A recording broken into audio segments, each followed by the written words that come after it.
serial killer claims responsibility for 5 Long Island murders. A serial killer is behind bars. Police are on the lookout for a possible serial killer. Did you know that at any one time, there are between 20 and 25 active serial killers targeting innocent people across the USA? Lurking in the darkest corners of the world, they stalk the streets, highways, suburban communities, and even urban centers looking for their next potential victim. These sociopathic criminals devoid of feeling empathy, who find joy in taking lives, could be anywhere. The term serial killer brings the pictures of people like Ted Bundy, John Wayne Gacy, and Jeffrey Dahmer to mind. But there are numerous, much more dangerous and terrifying killers out there who still haven't been caught or even identified. Many have left behind multiple victims, and there could be even more who haven't been discovered. Law enforcement agencies have been trying to find them, but so far, they've had no luck, and several serial killers have evaded justice. Here are the 10 most dangerous serial killers who are still active today. Number 1. The Long Island Serial Killer. The Long Island serial killer rose to fame when police investigators discovered human remains near Gilgo Beach on Long Island's South Shore. The bodies started showing up in 1996, and for the next decade, they kept finding more. However, it wasn't until the year 2010 that a discovery finally led them to conclude that all these victims could be the work of a single criminal, dubbed the Long Island Serial Killer. He's also been named the Gilgo Beach Killer and the Craigslist Ripper. The corpses of his victims weren't found until 2010. In December of that year, Suffolk County Officer John Maloa and his specialized cadaver dog were searching for a local woman named Shannon Gilbert, who went missing 7 months earlier. But as the dog tried to pick up her scent, it led Malia to something much more horrifying. The dog had discovered the remains of 4 bodies, all within 500 feet of each other. An investigation was immediately launched into the so-called Gilgo 4. By the end of 2011, they had actually discovered 6 more bodies near the same stretch of Ocean Parkway along the beach. Even today, 4 of the total 16 victims remain unidentified. Police also believe there could be as many as 6 more victims linked to the Long Island serial killer.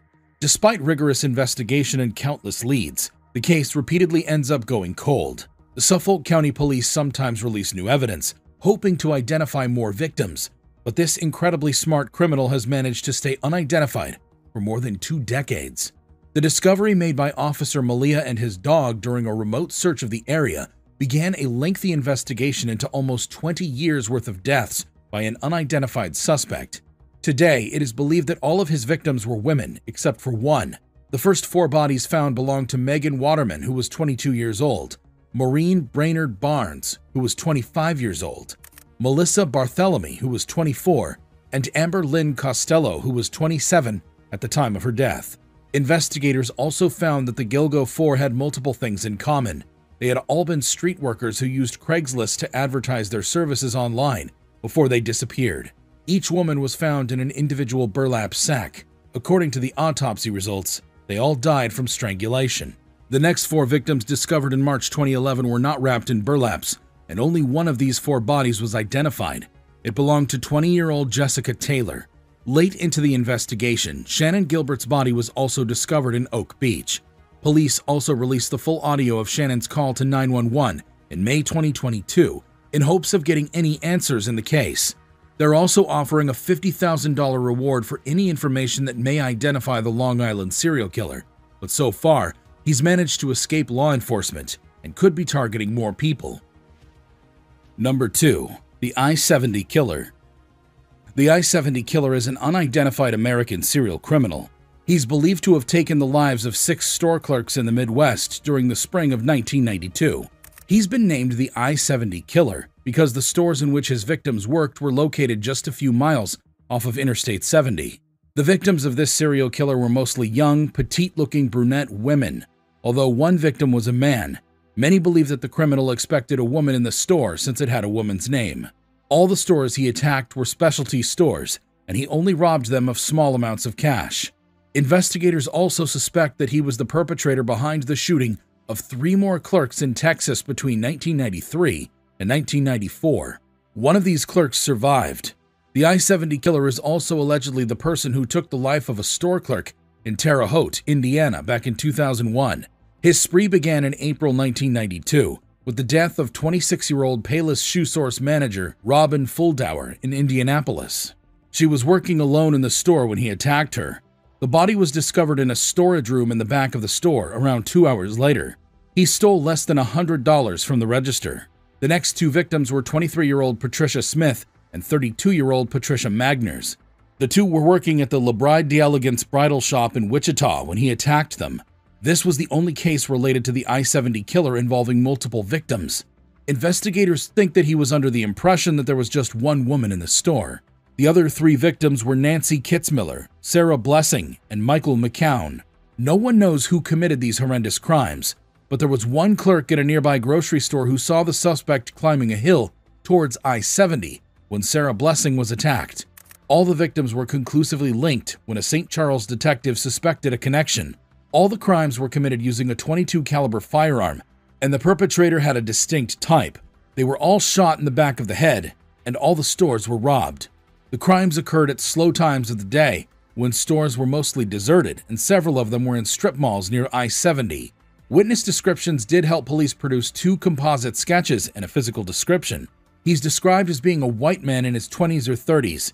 He was tall and had lazy eyelids and sandy blonde or reddish hair back in 1992. An age-processed version of the composite sketch was published in 2022 to show what he may look like today. Investigators think he's between 52 and 70 years old today, if he's still alive. Number 3. West Mesa Bone Collector. The West Mesa Bone Collector is considered responsible for the deaths of 11 women whose remains were discovered buried in the desert on the West Mesa of Albuquerque, New Mexico back in 2009. Their bodies were reduced to nothing but bones. Forensic specialists used DNA testing to identify the women, one of whom was Sylania Edwards, the only African-American victim. She was just 15 years old at the time of her death. The bones were discovered by Christine Ross, who was headed out for a walk on a cool February evening. The last thing she was expecting was to stumble upon the remains of the victims of the most mysterious serial killer case in New Mexico's history. Ross lived in Westside Albuquerque, a suburban area with open roads, cul-de-sac, and spacious yards. She and her dog, a Shar-Pei mix named Ruka, began walking towards an empty lot near her house. It had only recently been cleared to make way for new construction. She removed Ruka's leash, and the dog seemed excited to be able to run around in open space, but it had actually found something sinister. When Ross realized that her dog had brought her a bone, she took a photo and texted it to her sister, who was a nurse. She confirmed that it was a human femur. Ross and Ruka rushed home and called the police. This kicked off a string of investigations that eventually unraveled the tale of the largest serial killer crime scene in American history. Ida Lopez, a detective working for the Albuquerque Police Department, had been searching for these women for years. She noticed that the missing women from Albuquerque were often young women from disadvantaged backgrounds. Ida started calling these missing women her girls, adopting the responsibility of looking for 17 women who disappeared between 2001 and 2006. She was able to find their families and learn things about them. Many of these women had lived a difficult life, with most being involved in street work. People who knew them told Ida that they also had a history of substance abuse and connections to gangs. A man named Joseph Blee was suspected of being the West Mesa Bone Collector. Police and his friends and family suspected him due to his history of odd behavior and repeated stalking incidents in the area. His DNA had been found on the remains of one of the victims. He admitted to the police that he knew her and had previously hired her. He is currently serving a 90-year sentence for a string of assault convictions. The other suspect, Lorenzo Montoya, died in 2006 before any of the victims were found. He also had a history of lurking in the area and picking up a woman and then assaulting her. He was also reported for assaulting and threatening his girlfriend at the time. A professor from New Mexico named Dirk Gibson, who's known for his books about serial killers, said that he believes the West Mesa Bone Collector did not have personal motives, but was instead a commercial serial killer who disposed of the women in exchange for money. He also proposed that the perpetrator is someone familiar with the area, but is not a local. February 2022 marked the 13th anniversary of the West Mesa deaths, but unfortunately, the person behind these is still roaming free and hasn't been identified. Continuing investigations uncovered 8 more missing women whose disappearances could be connected to the West Mesa case. All these women were reported missing between 2005 and 2006. just a year after the first group of women disappeared. Number 4. The Belize Ripper. The Belize Ripper is an unidentified Belizean serial criminal who is responsible for the abduction, assault, and deaths of 5 girls in Belize City between the years 1998 and 2000. So far, no one has been convicted for these crimes, despite the extensive investigation that was aided by the FBI and Scotland Yard. All the cases remain unsolved. It all started in September 1998 when 13-year-old Sherilee Nicholas, a 5th grader at Wesley Upper School, went missing while walking towards the school. Her whereabouts were not known until October, when her body was discovered in a pool near the George Price Highway. She was found wearing the clothes of another girl who had gone missing just 2 days before the body was found. The second girl was 9-year-old Jay Blades, whose remains were recovered 6 months later. In March 1999, another 12-year-old girl named Jackie Fern Malik vanished during recess while playing in the school playground. Her body was found 2 days later in a puddle along a dirt road, close to where Nicholas was found. Other victims include Erica Wills, who was 8 years old, and Noemi Hernandez, who was 14. The deaths of these young girls caused panic in the tiny country. A national curfew was imposed, and guards were posted at school. During the months following the last death, several people reported a man driving a red car who was wearing a stalking mask. He unsuccessfully tried to attack and kidnap girls in Belize City. Unfortunately, he was never located. A pathologist, Dr. Mario Estradabran, revealed in 2001 that before dying, the victims were plied with alcohol and other illegal substances. The Ripper used the same instruments in all 5 cases. Some experts believe he either has a medical background or access to surgical utilities. Authorities also speculated that more than one person could be involved in this. No new leads were reported after that, and the Belize deaths are considered the country's greatest cold case. Number 5. The Chicago Strangler. The Chicago Strangler is an unconfirmed serial killer or a group that law enforcement believes is responsible for the deaths of a number of women in Chicago. Between 1999 and 2018, at least 50 women, most of whom were black, were assaulted in a disturbingly similar manner. All these women died by strangulation in Chicago's south and west sides. The city police deny that any one person is behind these deaths, but others point to the similarities between the cases, including location, method, and victimology, to suggest that a serial killer has been targeting the women of Chicago for more than 2 decades. Between 1999 and 2019, a total of 75 women between the ages of 18 and 58 died by strangulation in Chicago. By the end of 2019, police had only solved 24 of these cases. The remaining 51 seemed to have a lot in common. All these women were found dumped in abandoned buildings or alleyways in the South and West Side neighborhoods. Almost 47% had a history of sex work, and 3/4 of the victims were black. The earliest victim is believed to be Angela Ford, who vanished after leaving home to pick up her children's report cards back in 1999. Despite the violence and frequency of these cases, few of them have managed to elicit media attention. Locals believe that a single perpetrator called the Chicago Strangler is behind these deaths. But for the police, the evidence simply isn't there. Investigators reported collecting 21 pieces of DNA from half the crime scenes, and in each case the DNA was different. However, the locals think the police aren't trying hard enough. To this date, one of the 51 deaths has been solved. The victim was Diamond Turner, who was assaulted by a man she had a relationship with. Thomas Hargrove, the creator of MAP, suggested that a man named Darren Dion Vaughn could be the perpetrator. But so far, police have found no connection between him and the Chicago deaths. Number 6. The Sleepy Hollow Killer. The Sleepy Hollow Killer is the name given to an unidentified South African serial killer. Authorities believe he is responsible for the assaults and deaths of at least 13 women, most of whom worked the streets around Pietermaritzburg and the Midlands of KwaZulu-Natal. His signature was to strangle the victims using their underwear. This signature was also seen in the deaths of 3 other street workers in 2007, who were also considered the possible victims of this perpetrator. In the late 1990s, several women were assaulted using their undergarments in Pietermaritzburg. The bodies used to be discovered near the N3 highway. Authorities began investigating the deaths in 2001. They exhumed 7 of the victims' bodies, hoping to identify them through facial reconstruction, but the investigation led nowhere and was closed.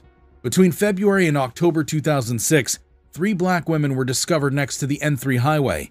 The first one was found behind the ML Sultan High School, the second one near Liberty Midlands Mall, and the last one was found between Hilton and Peter Brown Drive. They were assaulted and strangled just like the 1990s victims, but this time the bodies found were severely burned after death.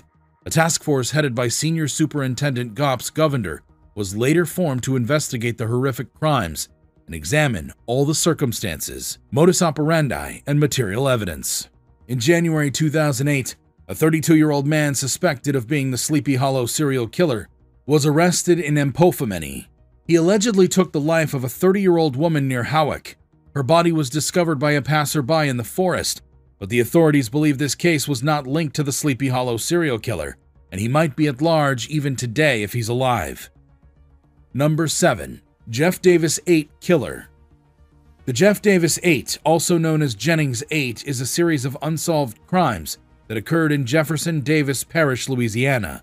The bodies of 8 women were discovered between 2005 and 2009 in various swamps and canals surrounding Jennings, Louisiana. The majority of the bodies were found in such a state of decomposition that the actual cause of death was hard to pinpoint. According to the author and investigative reporter Ethan Brown, police investigations were plagued by several missteps in the sheriff's office. These contributed to the inadequate evidence and loss of it too. Brown's work has revealed that law enforcement found multiple suspects in the Jeff Davis 8 case, so it's less unlikely to be a serial perpetrator's work. In fact, he claimed that law enforcement's witness named members of the local authorities as suspects in this case. The victims include Loretta Lewis, who was found floating in a river by a fisherman in May 2005, Ernestine Marie Daniels Patterson, Kristen Gary Lopez, Whitney Dubois Laconia Brown, Crystal Shea Benoit Zeno, and Brittany Gary. The last body that was discovered belonged to Nicole Guillory. Most bodies were in too advanced a state of decomposition for police to determine the cause of death, but they suspected it was asphyxia. A task force consisting of 14 federal, state, and local law enforcement agencies was formed in December 2008 to solve these crimes. They were looking for a serial killer, but the family members of the victims suspected that the police were responsible for the deaths. 4 people were arrested in connection with the case.